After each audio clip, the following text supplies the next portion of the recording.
do a little hypothetical here. Just you and me talking. Let's do a little hypothetical. I want you to picture something. I want to picture you're in this big room. Call it 30 by 30. You're in a big room. And you have your hands tied behind your back.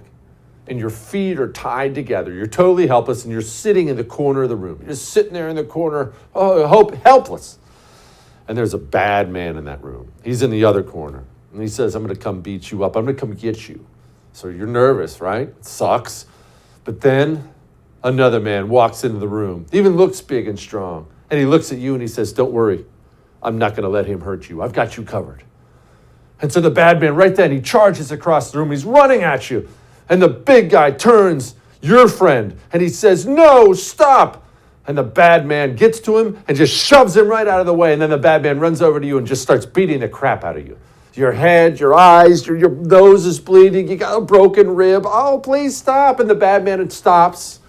And he walks back across the room and sits in the corner. He says, I'm coming for you again. And you look at the big guy that was supposed to help you and you say, well, where were you, bro? I'm beat up over here. And he says, hey, my bad. I sprained an ankle. I think I've got it fixed now. If he ever does that again, I'm going to stop him. I'm going to here to protect you. And bad man charges across the room once again. Gets to the good guy who's supposed to be protecting you, and once again just shoves him right out of the way. Gets over to you and just starts kicking you and punching you and elbow, just beating the crap out of you. And now you're sitting there, you got two black eyes, broken ribs, broken arm, life sucks, everything hurts, and the bad man goes to the other side of the room. He says, I'm coming back. And then the good guy turns to you and says, hey, man, I just remembered I've got a doctor's appointment. I've got to go. I won't be back for another week. Sorry, I won't be here to protect you anymore. Did you lose anything? Do you care? I need you to tell me something, because I saw this a lot. I wanted Herschel Walker to win. I did. I wanted Raphael Warnock to lose because, well, Raphael Warnock is horrible. Here he is. As a pastor, I have a profound reverence for life.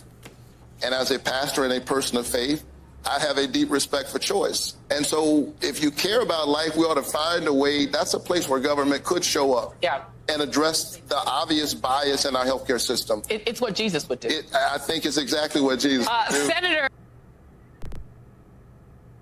Jesus would definitely want you to murder your unborn baby, of course. Anyway, so yeah, I know I wanted Warnock to lose. Don't get me wrong. I wanted Walker to win, but why should I care that we don't have the Senate? What's the GOP Senate done for me? What have they done for you? Are you bummed out?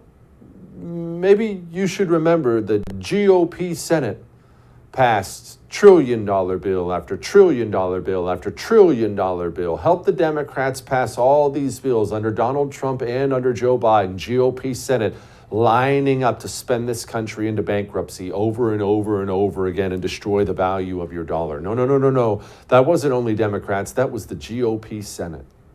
I'm old enough to remember that horrible Uvalde school shooting. And immediately after that shooting, the communists did what communists do every single time. The communists decided to stand on dead bodies because they don't care about the kids or anything like that. They decided to stand on the dead bodies and try to disarm you. That's what they try to do. They want to disarm you so they can hurt you.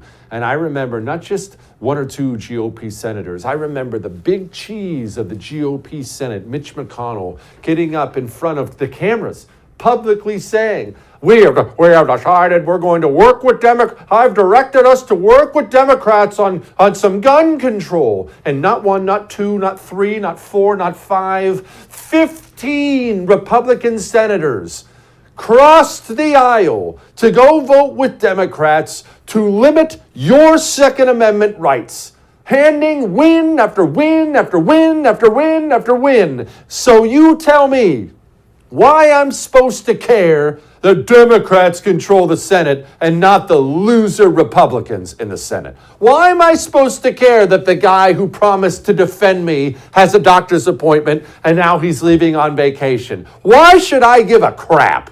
I don't care because nothing's going to change. If it was 51-49 Republican majority, you know what they'd still do? over and over and over again, they'd still spend gigantic sums of money we don't have. They'll still pass gun control. GOP senators are working with Democrats as we speak on an amnesty bill already. Why am I supposed to care?